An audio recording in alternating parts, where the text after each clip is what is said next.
Good morning. I'm taking another shot at making this video for you. I wanted to show you this schoolgirl sewing sampler journal, which I put together using a sewing sample book from a high school girl. I think it's from the late 1800s.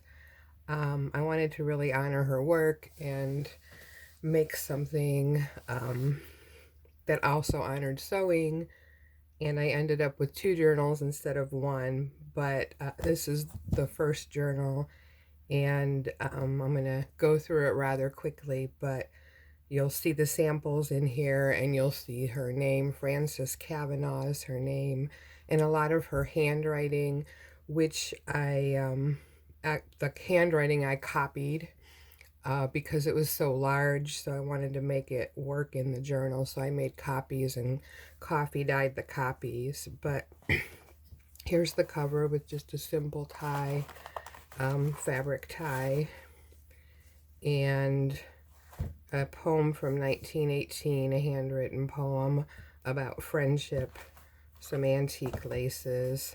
I used a antique photo mat with beautiful embossing on it for the cover, so that's on the front and back. And then on the inside I used more antique laces. I put the ribbon through this lace. I have a couple antique buttons, this Victorian steel button and mother of pearl button. Here's Frances, her name that she wrote on the cover, made by Frances Cavanaugh. A piece of petticoat taken from an old petticoat, just repurposed. And here are one of her sewing samples, buttons obviously, and like I said, the handwriting, which is on coffee dyed paper. I just tucked in as a belly band on this one. Here's another one that I glued to a page. This darning is on the original page, which in this case was still sturdy. Not all of them were sturdy, so this one I glued to another page to reinforce it. Tucked in the writing here into the signature. I have some old school papers in here. Some of them are this clover that she made with back stitching and overcasting around the edges. This patching that she did on here is really matching up the seams. I just pinned this on here because the paper had disintegrated. Just some more antique papers. This is from an antique needle book that I had. The overcasting is original. I sewed the buttons on and made a pocket out of it with another piece of her stitching in the pocket. And here's more of her beautiful handiwork tucked in here. That's the first signature, and I used this piece of an antique tablecloth for the book cloth here. And normally when I use the book cloth, I cover it with the end papers, but it was so pretty that I kind of just left it out over the end paper in this case. Here I sewed two pieces of paper together to make this pocket, and then tucked this in the pocket, just a piece of coffee dyed paper and this great needle stamp and a few pieces of old embroidered fabric. I tucked this in here kind of as a cover to this envelope, which in the envelope, on the back of the envelope here, I have some safety pins.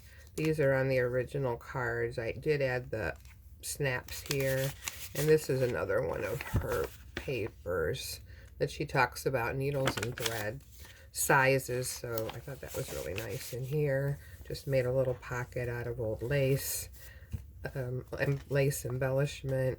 And inside the envelope, I tucked in this card where I clipped out some samples of old fabric that I had and dated them according to the dates that I had, that they were already tagged. And this is just a copy of a sample book that I have, so those aren't actual pieces of fabric like this page is. And then these are remnants of antique laces. I tacked them on here so they can still move around, but this I didn't make a pocket because this had already gotten pretty thick here. And then on the other side, I also tucked in this index card that's coffee dyed. Got a little copy of a needle book on the top, and inside there's an actual needle book, vintage one. Sorry about the shadows today, but kind of early in the morning and hubby's still sleeping, so I thought it was a good time to do this.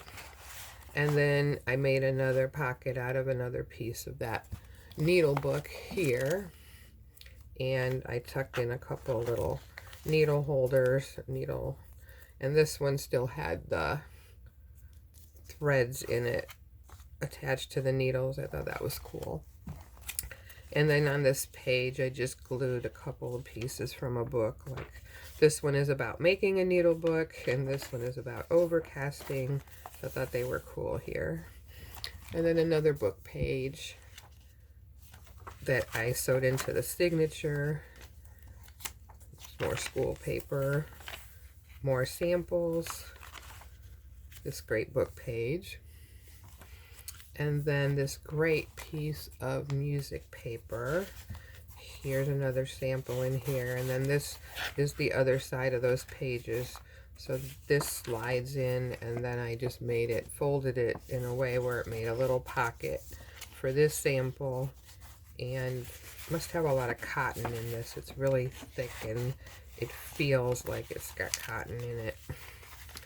And then on the other side of this one, I made a pocket here, and I have this antique postcard from postmark 1907 that I tucked in here. Should close that. And then on the other side, I have another envelope here. And this is about making fabric ties and belts. So I folded this piece of fabric and put some pins in it like she was working on a tie. And I've just got a couple pages tucked into this envelope.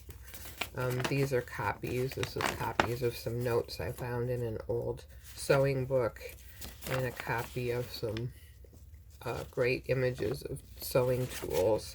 So I just tucked them in this envelope, and it all folds over nicely. The back of the book is just another piece of that Victorian embroidered fabric, and a piece of old lace that I made into a pocket, and more of that tablecloth that you can see that I used to bind it for the hidden binding. We're back to the back of the book, and that is volume number 1. I will make a second video for volume 2. Thank you. Have a great day. Bye.